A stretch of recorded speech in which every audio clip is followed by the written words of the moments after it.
Bonjour à tous, dans cette vidéo nous allons parler du transfert de poids, nous allons découvrir que le transfert de poids ne se décrète pas et qu'il repose sur la combinaison de notions très précises qui sont à la portée de tout le monde une fois que vous les avez comprises et identifiées. D'où l'importance de cette vidéo. Nous verrons aussi les problèmes majeurs qui impactent directement le transfert de poids. Quand on observe un champion, le plus déconcertant est la facilité à laquelle se fait le transfert, et surtout, c'est cette répétition systématique du transfert sur chaque coup, sachant que nous sommes capables de le faire de temps en temps, et d'autres fois d'être en difficulté pour le faire, et surtout de ne pas avoir la sensation de le faire. La première chose à faire est d'observer ce qui se passe quand on regarde un swing de champion et nous pouvons constater que le bas du corps s'engage en premier.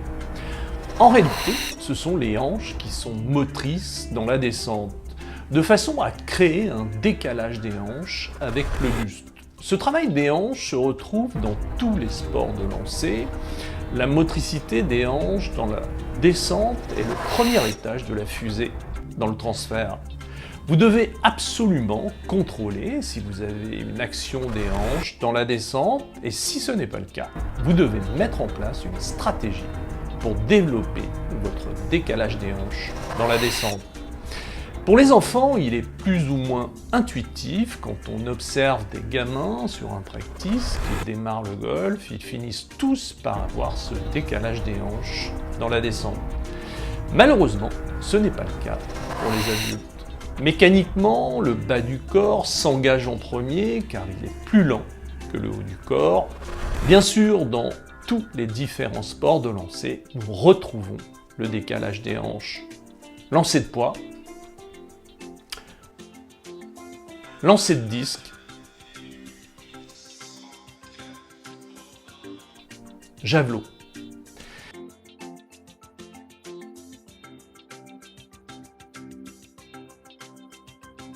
Si vous n'avez pas du tout de décalage des hanches, vous pouvez commencer par un exercice très simple chez vous. Il y a un petit travail à faire pour être capable de tourner les hanches sans bouger le buste. Ça, c'est l'objectif numéro 1.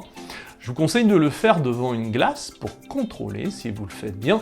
Certains vont constater que ce n'est pas si simple que ça. Tant que vous n'êtes pas capable de le faire correctement devant votre miroir, vous pouvez être certain que vous ne pourrez pas en tirer le maximum dans votre propre swing.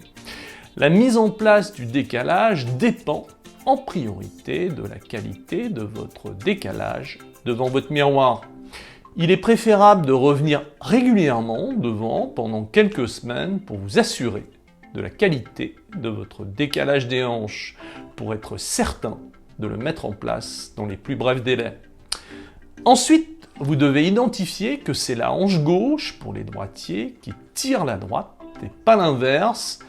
Votre objectif est double sur le décalage des hanches. Tournez les hanches sans bouger le buste et identifiez la hanche gauche qui tire la droite pour les droitiers. Si vous faites ce travail dans un premier temps chez vous en répondant positivement aux deux questions, est-ce que je tourne les hanches sans bouger le buste? Est-ce que c'est la hanche gauche pour un droitier qui tire la hanche droite? Vous pouvez être certain d'avoir fait les 3/4 du chemin pour y arriver. Et pour finir, je voulais vous montrer un exercice méconnu mais emblématique quand on veut avoir un travail des hanches millimétré. Dans un swing de golf, la partie la plus difficile à coordonner est la descente. Le bas du corps doit s'engager en premier, la tête ne doit pas se déplacer latéralement vers l'avant tant que vous n'avez pas touché la balle. Et au moment où vous touchez la balle, les hanches doivent être décalées par rapport au buste et les mains légèrement devant la balle.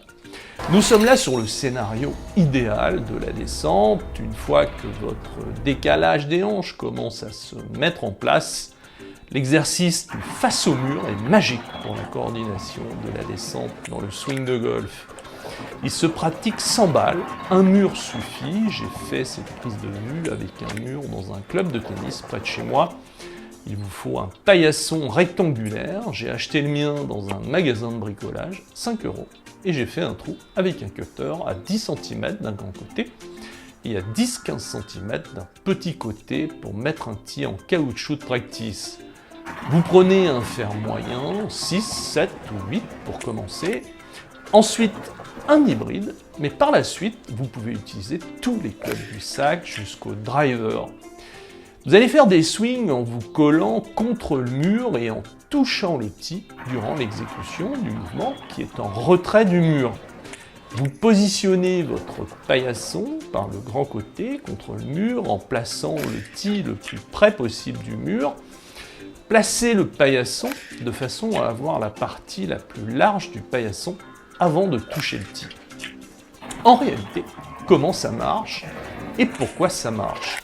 Le défaut classique est de revenir par-dessus. En général, il est lié à un décalage des hanches mal maîtrisé et par conséquent par un engagement prioritaire du haut du corps.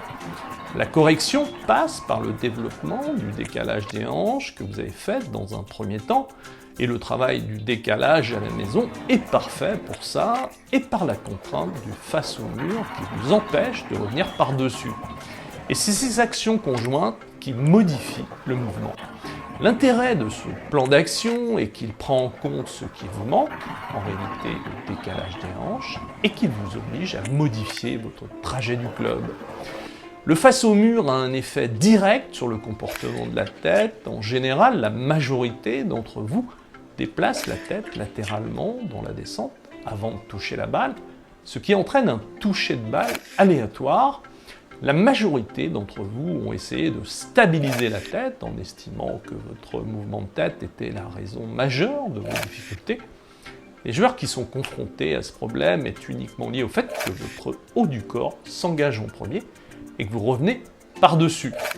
Comme par magie, le face au mur améliore considérablement et instantanément le comportement de la tête. La tête se stabilisera plus longtemps dans la descente et surtout jusqu'au moment où vous toucherez la balle. Nous venons de voir le travail des hanches, premier étage de la fusée, concernant le transfert de poids. Le travail des hanches est une notion indispensable, mais pas suffisante pour maîtriser le transfert. Nous allons observer ce qui se passe dans la traversée pour comprendre et trouver avec quelle notion indispensable il faut associer le décalage des hanches pour maîtriser le transfert de poids. Quand on observe un champion, on perçoit bien le bas du corps et les hanches qui s'engagent en premier, et on perçoit une dynamique d'ensemble du buste, des bras et des mains qui évoluent ensemble dans la descente et dans la traversée. Et dans la fin du mouvement, on perçoit l'épaule droite qui pointe le bout de son nez vers l'avant, prouvant que le buste et le corps sont moteurs. La fameuse part active du corps que j'ai évoquée dans des vidéos précédentes qui impacte directement la puissance de nos coups, qui impacte la fluidité de nos coups et manifestement qui impacte aussi le transfert de poids. Le transfert de poids est la combinaison du travail des hanches et de la part active du corps, le côté naturel et le côté facilité qui se dégage concernant le transfert de poids chez un champion est uniquement lié à cette combinaison décalage des hanches et part active du corps. Ce qu'il faut retenir, c'est que s'il en manque un, le transfert n'est pas complet. Je vais prendre deux exemples avec le premier cas de figure, Michel, qui a un décalage des hanches, mais qui joue avec une part active des bras plus importante.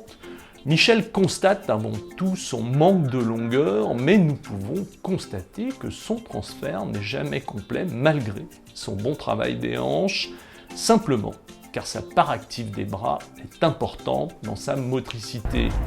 Il est vrai que la part active du corps influence en priorité la distance des coups. La mission de Michel est avant tout de développer la part active de son corps et vu la qualité du travail de ses hanches, les choses devraient aller vite et la maîtrise de son transfert devrait se faire rapidement. Maintenant, nous allons prendre le cas de Françoise, à qui il manque le décalage des hanches et qui a une part active du corps meilleure que Michel.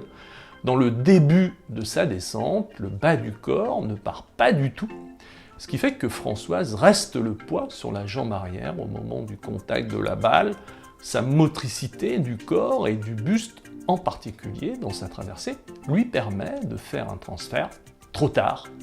Le transfert, qui est un déplacement du poids du corps d'une jambe sur l'autre, impacte aussi la distance de vos coups.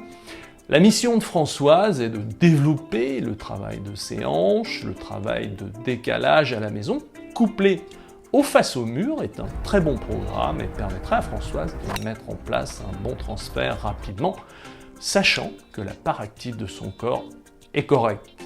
Mais en dehors du fait qu'il faut les deux, le décalage des hanches et une bonne part active du corps pour maîtriser votre transfert, nous sommes sur des notions qui sont perfectibles et qui peuvent s'améliorer en permanence, tant au niveau de l'implication, surtout pour la part active du corps dans la motricité, sachant que concernant la motricité, nous sommes sur un duel permanent entre la part active du corps et la part active des bras.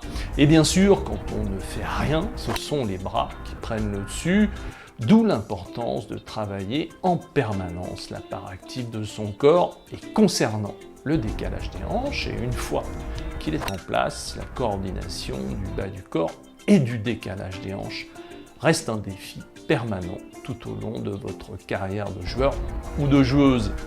Et le face au mur reste le meilleur ambassadeur pour coordonner votre bas du corps. Pour finir, j'aimerais faire allusion aux défauts majeurs qui impactent directement le transfert de poids, les bras pliés à l'impact. Bien sûr, si vous êtes confronté à cette problématique, vous devez mettre en place une stratégie pour corriger votre extension de bras rapidement. Je profite de cette vidéo pour vous présenter mon nouveau programme de formation. Je baisse mon index, 2 modules de 35 vidéos, des fiches d'entraînement en format PDF, une webconférence tous les mardis. Je baisse mon index est un programme de formation axé sur le swing, la mise en place, le perfectionnement et la stabilisation du swing. Bien sûr, dans ce programme de formation, vous maîtriserez votre transfert, vous verrez tous les leviers pour travailler la part active du corps et vous verrez toutes les solutions pour développer et perfectionner votre décalage des hanches. Je voulais simplement vous préciser que vous pouvez essayer le programme de formation Je baisse mon index pendant 30 jours gratuitement. Ça, c'est le plus important car vous serez les seuls à savoir si ce type de formation vous convient ou pas. Nous vous enverrons un mail après 28 jours pour vous rappeler qu'il vous reste 2 jours d'essai et les conditions pour rester dans la formation. Le fait de suivre le programme, d'assister à la visioconférence du mardi, vous serez en mesure de savoir si c'est un produit d'enseignement fait pour vous. N'hésitez pas à cliquer sur le lien sous la vidéo, ne regrettez pas de ne pas avoir essayé, je vous retrouve dans la formation. À très vite.